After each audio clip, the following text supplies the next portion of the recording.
I was meditating today and I was focusing on this idea of trying to separate your awareness from your thoughts.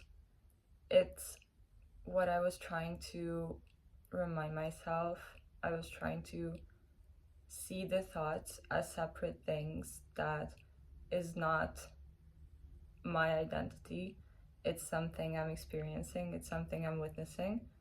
And I was trying to feel the distance between us grow more and more.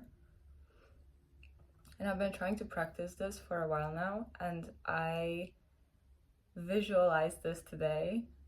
I had this concept that I think is very useful if you want to try it. I basically imagined each thought being a little ant. Whenever a thought came into my mind that I didn't want to focus on because it wasn't the place or the time for me to worry about that thing right now, I imagined that thought being a little ant just crawling in to the picture in front of my eyes, and I would pick it up and I would drop it on the ground.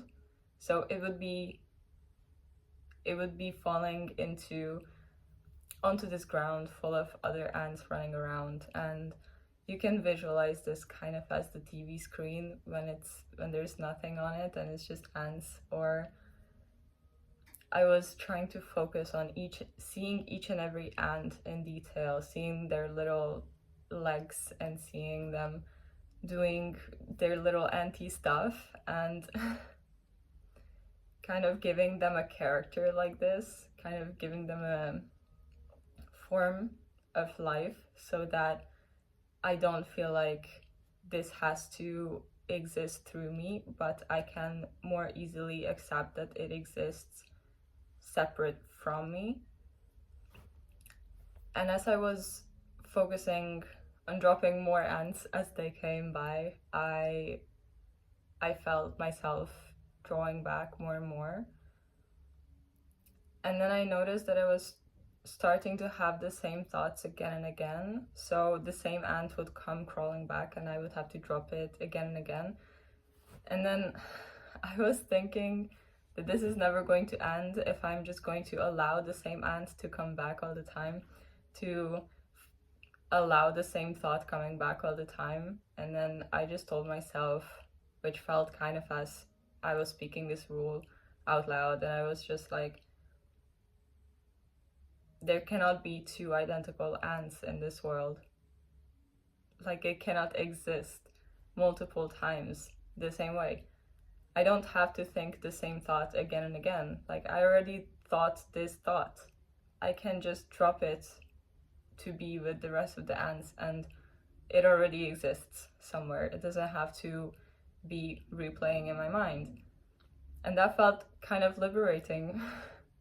I don't know why I haven't thought about that before, but it's enough if I think a thought once and I can let it go once, and it cannot come back, because there can be only one ant in this world. None of them are identical. Which sounds super simple, but I needed this moment to realize that, to really feel that in my mind, feel that in my heart.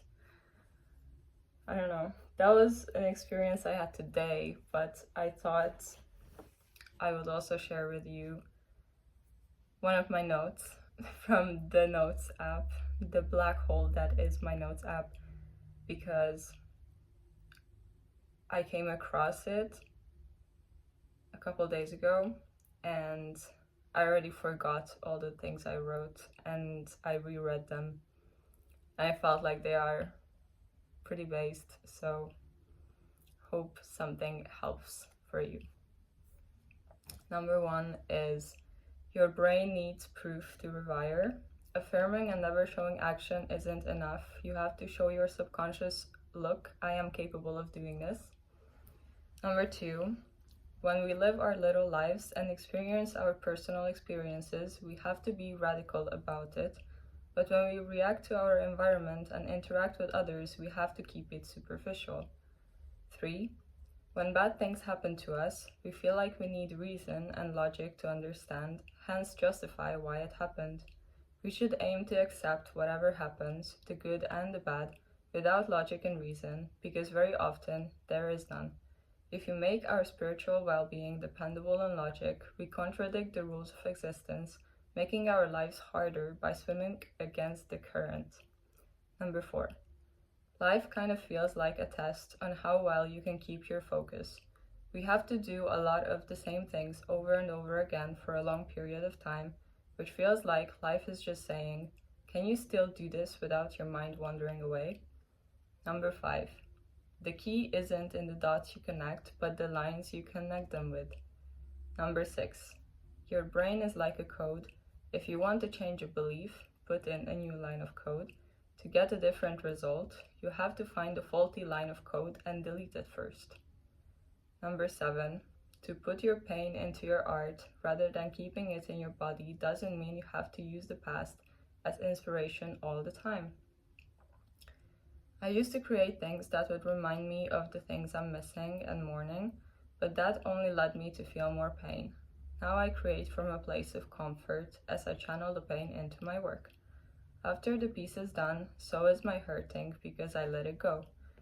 Now I look at those pieces with relief, being grateful I let the feeling out rather than how I created in the past, always coming back to my pain and being reminded of my suffering whenever I saw my art. Number 8. You have to get over the feeling of being pretentious. You have to laugh loud and you have to sit up straight. You have to act like you have everything you've ever wanted and you have to behave like you are worth $1 million. But most importantly, you have to believe it and feel it too. That will make it not pretentious. If you believe it in your soul, you are not pretending, and then it becomes true in other people's eyes too. You look pretentious when you are half-hearted about something. Number 9, you have to learn to get excited about nothing. And number 10, exploring is creation. By exploring something, you are manifesting one version of the infinite possibilities. Exploring is uncomfortable and scary because you don't know what you will find, but it can be equally good and equally bad. Now that I spoke these into existence, I hope it becomes true for your mind and you find some comfort and relaxation in some of the thoughts mentioned here. I love you.